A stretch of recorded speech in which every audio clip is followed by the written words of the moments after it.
लेकिन देश और दुनिया को भारत का गौरव, भारत की गरिमा, भारत की उत्तम विकास यात्रा और विश्व की भारत के पास जो अपेक्षाएं हैं वो भारत के सामान्य मानवी की जो अपेक्षाएं हैं उसको पूर्ति करने के प्रयास, उसका एक विस्तार से बयान आदरणीय राष्ट्रपति जी ने हमारे सामने प्रस्तुत किया है। मैं उनके प्रति आदरपूर्वक धन्यवाद व्यक्त करता हूं और धन्यवाद करने के लिए मैं खड़ा हुआ। सदन की इस महत्वपूर्ण चर्चा में कई आदरणीय सदस्यों ने अपने अनुभव का, अपने विचारों का लाभ सदन को और देश को पहुंचाया है। आदरणीय श्री मल्लिकार्जुन जी,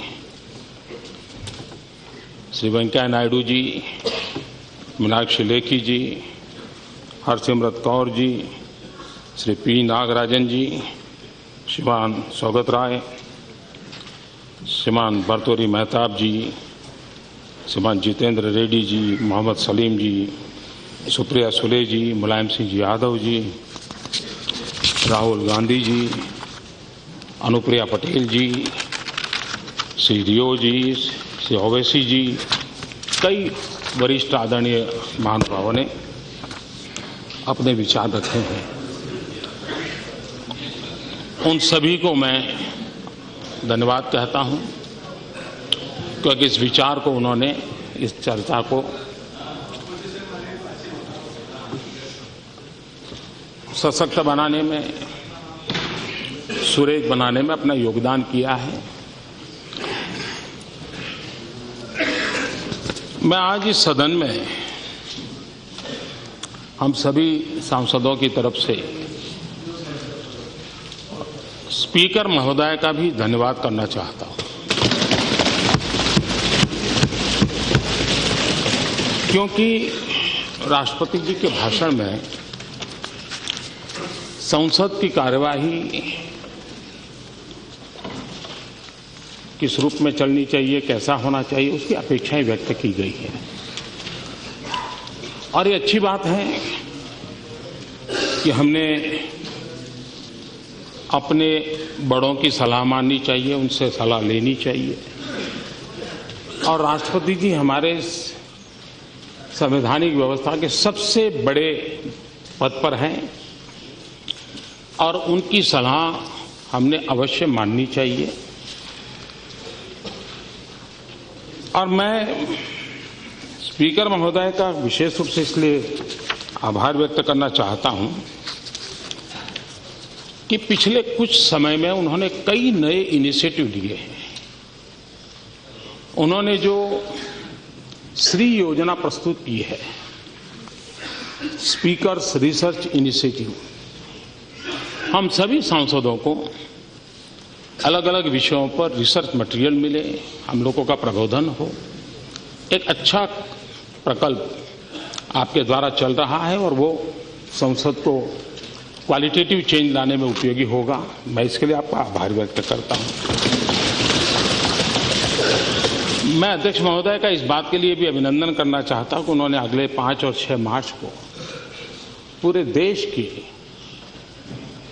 इलेक्टेड वीमेन मेंबर्स को, असेंबली एंड लोकसभा, उनका एक सर्वदलीय सम्मेलन की घोषणा की है, रचना की। और हमारे भूतपूर्व राष्ट्रपति जी समेत सभी महिला लीडर्स का उसमें मार्गदर्शन मिलने वाला है।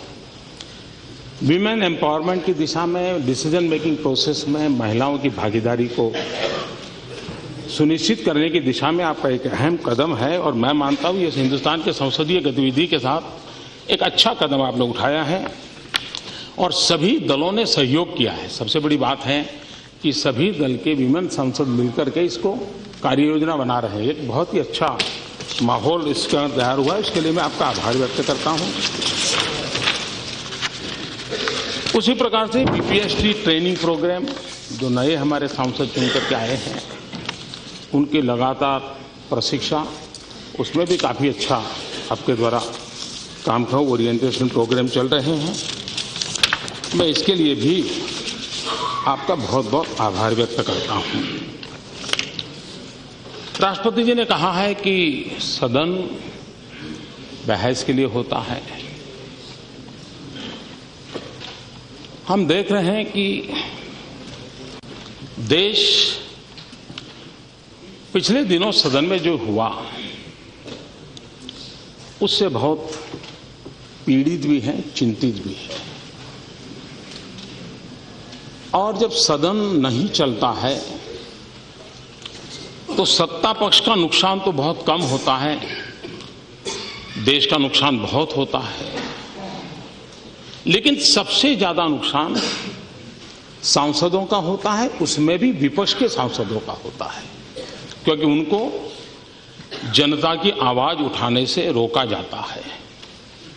और इसलिए संसद में कितने ही विरोधी विचार क्यों ना हो, कितने ही नाराजगी क्यों ना हो, लेकिन वो प्रकट होना ये आवश्यकता है। सदन एक ऐसा फोरम है जहां तर्क रखे जाते हैं, जहां तीखे जवाब दिए जाते हैं। एक ऐसा फोरम है जहां सरकार पर सवाल किए जाते हैं। एक ऐसा फोरम है जहां सरकार को अपना बचाव करना होता है, अपने पक्ष में सफाई देनी होती है। बहस के दौरान किसी को बख्शा नहीं जाता और उसकी उम्मीद भी नहीं की जानी चाहिए। लेकिन बहस के दौरान अगर सदन की गरिमा और मर्यादा बनी रहे तो हम अपनी बात और मजबूती से रख पाएंगे और साथ ही साख भी बना पाएंगे। ये उपदेश नरेंद्र मोदी का नहीं है, ये भारत के भूतपूर्व प्रधानमंत्री श्रीमान राजीव गांधी का है।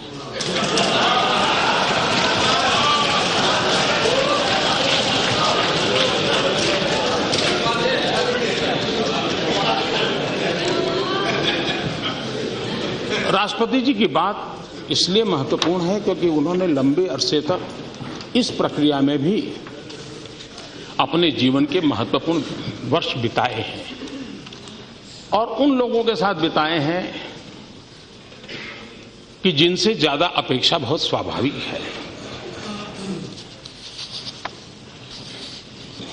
मैं एक और बात कहना चाहता हूं। मैं इस सदन में मौजूद सभी दलों को अहम बिल पास कराने में मदद का न्योता देता हूं। और जब मैं इस सदन कहता हूं मतलब दोनों सदन। ये बिल लोगों के लिए है। ये बिल इसलिए जरूरी है ताकि सिस्टम से दलालों को खत्म किया जा सके। ये बिल इसलिए है ताकि जमीनी स्तर पर जिम्मेदारियां बांटी जा सके। ये बिल इसलिए है ताकि प्रशासन को जवाबदेह बनाया जा सके। ये बिल इसलिए है ताकि योजनाओं में आम जनता की भूमिका बढ़ाई जा सके, सामाजिक न्याय में, विकास में उनकी भागीदारी बढ़ाई जा सके। ये बिल इस लोकतंत्र की बुनियाद को मदद करने के लिए है। ये भी नरेंद्र मोदी नहीं कह रहा, ये भी हमारे भूतपूर्व प्रधानमंत्री श्रीमान राजीव गांधी ने कहा है और हमने बड़ों की बात माननी चाहिए।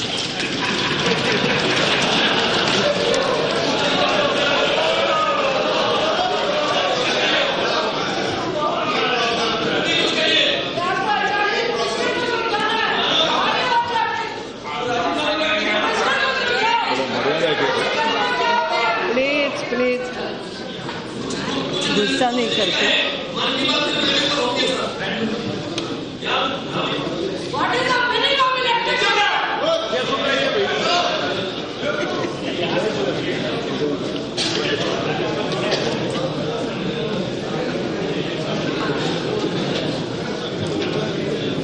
सदन को रोकने के संबंध में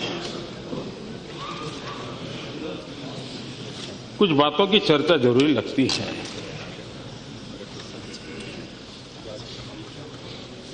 हमारे भूतपूर्व स्पीकर और यहाँ कुछ महानुभाव हैं जिनके वो गाइड एंड फिलोसोफर रहे लंबे अरसे तक, श्रीमान सोमनाथ चटर्जी। उन्होंने कहा कि ऐसे मुद्दों पर जिनके बारे में धारणा होती है कि वे महत्वपूर्ण है, सदन की बैठकों को रोकना पूरी तरह काउंटर प्रोडक्टिव है। दुर्भाग्य से राजनैतिक दलों में यह विचार पनपा है कि संसद की कार्यवाही में व्यवधान डालने और अंततः संसद को समय से पहले स्थगित करा देने से उस विषय का या मुद्दे का महत्व साबित हो जाएगा जिस पर विभिन्न पार्टियां विरोध कर रही हैं।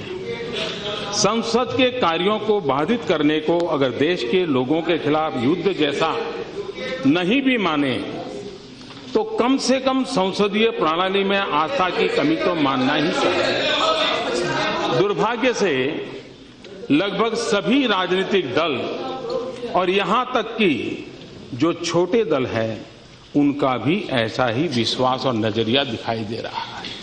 ये चिंता श्रीमान सोमनाथ जी ने भी सभी सदस्यों के सामने प्रकट की है।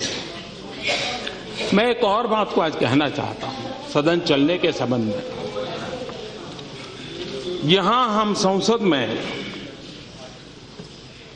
जो भारत की सॉवरेनिटी अथॉरिटी है, भारत की सॉवरेन अथॉरिटी है, भारत के शासन की जिम्मेदारी लेकर आए हैं।